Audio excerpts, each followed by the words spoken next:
اهلا وسهلا بكل جمهور الرياضة في مصر. النهاردة كسبنا مباراة فيوتشر رغما عن انف الحكم الظالم. الظلم والاخطاء التحكيمية اللي بالجملة اللي مش هتبطل، واللي هنفضل طول عمرنا نتكلم عن الاخطاء التحكيمية. النهاردة الغاء هدف صحيح بنسبة 100% للنادي الاهلي. هدف قفشه الاول هو صحيح بنسبة 100%. طب مباراة فيوتشر واتظلمنا فيها تحكيميا، مباراة بيراميدز واتظلمنا فيها تحكيميا، قدرنا نحقق الفوز في المباراتين. هل لو في مباراة منهم ما قدرناش نحقق الفوز لا قدر الله، الاهلي هيخسر نقاط هو من حقه انه ياخدها؟ التحكيم الفاسد، احنا عارفين الدوري انتوا عايزين تدوه لمين. الصورة واضحة وبدون اي تفاصيل، ومن غير ما تقعد تلمح لينا ولا تقعد تبرر في الموقف. احنا عارفين انتوا عايزين تدوا الدوري لمين. التحكيم، اتمنى ان من لجنة التحكيم في مصر في اتحاد الكورة، رابطة الاندية، احمد دياب، اتدخل في موضوع التحكيم. الدوري المصري باظ، الدوري المصري بقينا بنقرف واحنا بنتفرج عليه. بقى الواحد عنده نوع من الاحباط لما بتكون في مباراة في الدوري المصري.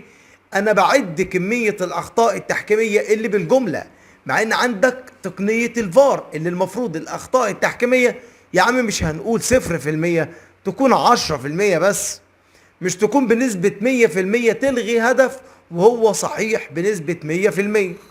دي الاخطاء التحكيمية. احنا هنفضل لحد ما نموت في الاخطاء التحكيمية. الاهلي عمره ما هيتقدم خطوة لقدام بسبب التحكيم الفاسد. بس تقدروا تقولوا حاجة واحدة، ان ربنا بيقرر وبيحط قدر محدش هيقدر يغيره.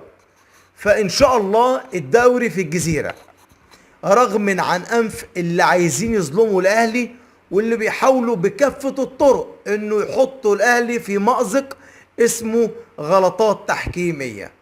ان شاء الله الاهلي هيعدي كل المراحل دي ونشوف حل للكرة اللي فشلت، وبقينا اصلا ما عندناش الميول ان احنا نشجع كورة، ما عندناش الروح ان احنا نشجع كورة بسبب اللي بتعملوه في الدوري المصري.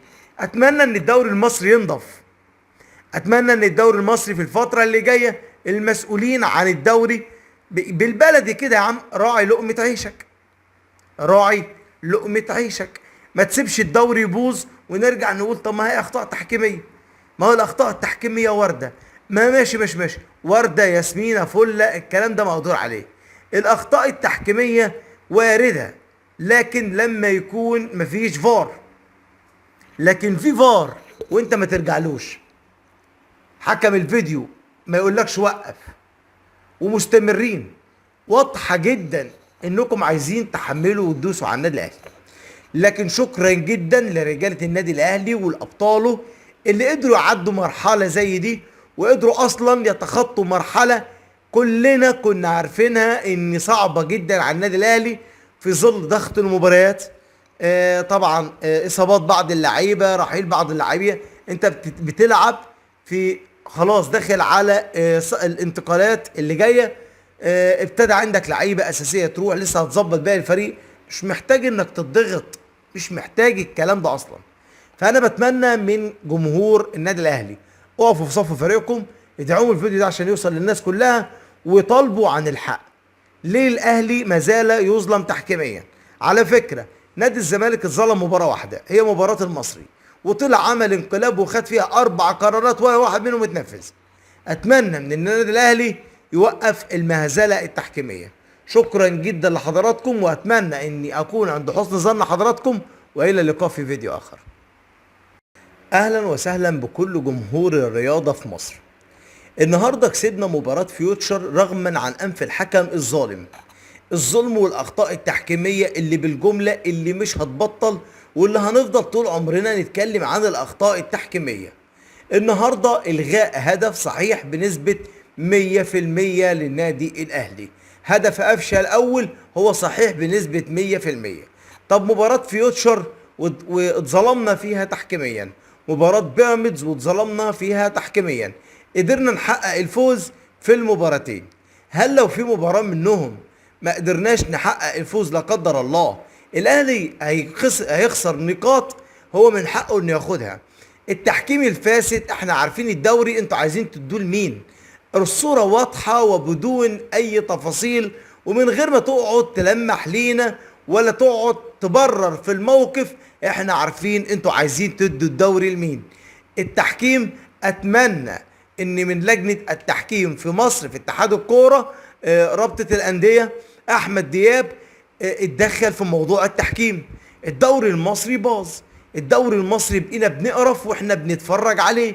بقى الواحد عنده نوع من الاحباط لما بتكون في مباراة في الدوري المصري.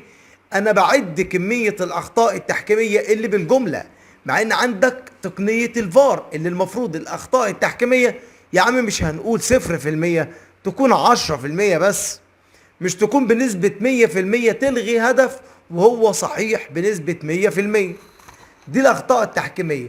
احنا هنفضل لحد ما نموت في الأخطاء التحكيمية. الأهلي عمره ما هيتقدم خطوة لقدام بسبب التحكيم الفاسد. بس تقدروا تقولوا حاجة واحدة، إن ربنا بيقرر وبيحط قدر محدش هيقدر يغيره. فإن شاء الله الدوري في الجزيرة، رغم عن انف اللي عايزين يظلموا الاهلي واللي بيحاولوا بكافة الطرق انه يحطوا الاهلي في مأزق اسمه غلطات تحكيمية، ان شاء الله الاهلي هيعدي كل المراحل دي ونشوف حل للكرة اللي فشلت. وبقينا اصلا ما عندناش الميول ان احنا نشجع كورة، ما عندناش الروح ان احنا نشجع كورة بسبب اللي بتعملوه في الدوري المصري. اتمنى ان الدوري المصري ينضف. اتمنى ان الدوري المصري في الفترة اللي جاية المسؤولين عن الدوري بالبلدي كده يا عم، راعي لقمة عيشك، راعي لقمة عيشك. ما تسيبش الدوري يبوظ ونرجع نقول طب ما هي اخطاء تحكيمية. ما هو الاخطاء التحكيمية واردة، ما ماشي واردة ياسمينة فلة، الكلام ده مقدور عليه. الاخطاء التحكيمية واردة، لكن لما يكون مفيش فار. لكن في فار وانت ما ترجعلوش، حكم الفيديو ما يقولكش وقف، ومستمرين، واضحة جدا انكم عايزين تحملوا وتدوسوا على النادي الاهلي. لكن شكرا جدا لرجالة النادي الاهلي والابطاله اللي قدروا يعدوا مرحلة زي دي، وقدروا اصلا يتخطوا مرحلة كلنا كنا عارفينها ان صعبة جدا على النادي الاهلي في ظل ضغط المباريات. طبعا اصابات بعض اللعيبة، رحيل بعض اللعيبة. انت بتلعب في خلاص داخل على الانتقالات اللي جايه. ابتدى عندك لعيبه اساسيه تروح، لسه هتظبط باقي الفريق، مش محتاج انك تضغط، مش محتاج الكلام ده اصلا. فانا بتمنى من جمهور النادي الاهلي اقفوا في صف فريقكم، ادعموا الفيديو ده عشان يوصل للناس كلها، وطالبوا عن الحق. ليه الاهلي ما زال يظلم تحكيم؟